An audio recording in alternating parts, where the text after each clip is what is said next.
नमस्कार दोस्तों, आज इस वीडियो में हम आपको करवा चौथ की व्रत कथा सुनाते हैं। बहुत समय पहले की बात है। एक साहूकार के 7 बेटे और उनकी बहन करवा थी। सभी सातों भाई अपनी बहन से बहुत प्यार करते थे, यहाँ तक कि वे पहले उसे खाना खिलाते और बाद में स्वयं खाते। एक बार उनकी बहन ससुराल से मायके आई हुई थी। शाम को भाई जब अपना व्यवसाय बंद कर घर आए तो देखा उनकी बहन बहुत व्याकुल थी। सभी भाई खाना खाने बैठे और अपनी बहन से भी खाने का आग्रह करने लगे, लेकिन बहन ने बताया कि आज उसका करवा चौथ का निर्जल व्रत है और वह खाना सिर्फ चंद्रमा को अर्घ देकर ही खा सकती है। क्योंकि चंद्रमा अभी तक नहीं निकला है, इसलिए वह भूख प्यास से व्याकुल हो उठी है। सबसे छोटे भाई को अपनी बहन की हालत देखी नहीं जाती और वह दूर पीपल के पेड़ पर एक दीपक जलाकर चलने की ओर में रख देता है। दूर से देखने पर वह ऐसा प्रतीत होता है कि जैसे मानो चतुर्थी का चांद उदित हो रहा है।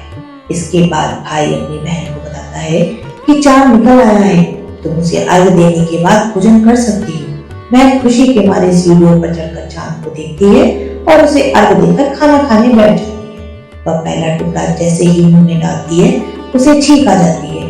दूसरा टुकड़ा डालते ही टुकड़े में बाल निकल आता है और तीसरा टुकड़ा डालते ही उसके पति की मृत्यु का समाचार उसे मिलता है। वह बौखला जाती है। उसकी भाभी उसे सच्चाई से अवगत कराती है कि उसके साथ ऐसा क्यों हुआ।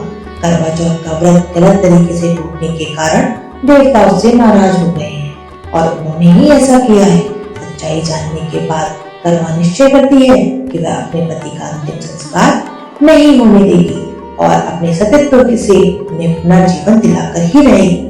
पूरे 1 साल तक अपने पति के शव के पास बैठी रहती है, उसकी देखभाल करती है, उसके ऊपर उगने वाली सुईनुमा घास को वह एकत्रित करती रहती है। 1 साल बाद फिर करवा चौथ का दिन आता है। उसकी सभी भाभियां करवा चौथ का व्रत करती हैं। जब भाभियां उससे आशीर्वाद लेने आती हैं तो वह प्रत्येक भाभी से यह सुई ले लो, ये सुई दे दो, मुझे अपनी जैसी सुहागन बना दो, ऐसा आग्रह करती है। लेकिन हर भाभी उसे अगली भाभी से आग्रह करने को कहकर चली जाती है। इस प्रकार जब छठे नंबर की भाभी आती है तो करवा उससे भी यही बात दोहराती है। यह भाभी उसे बताती है कि चूंकि सबसे छोटे भाई की वजह से उसका व्रत खंडित हुआ था, अतः उसकी पत्नी में ही शक्ति है कि वह तुम्हारे पति को दोबारा जीवित कर सकती है। इसलिए जब वह आए तो तुम उसे पकड़ लेना और जब तक वह तुम्हारे पति को जिंदा न कर दे उसे छोड़ना नहीं। ऐसा कहकर वह चली जाती है।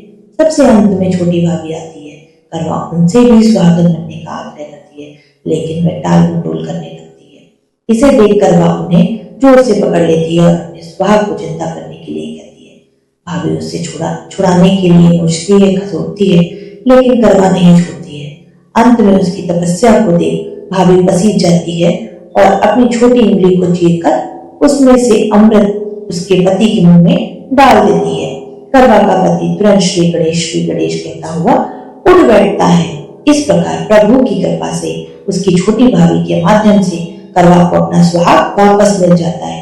हे श्री गणेश भगवान, माँ गौरी, जिस प्रकार आपने करवा को जिस सुहागन का वरदान आपसे मिला है वैसा ही सब सुहागनों को मिले।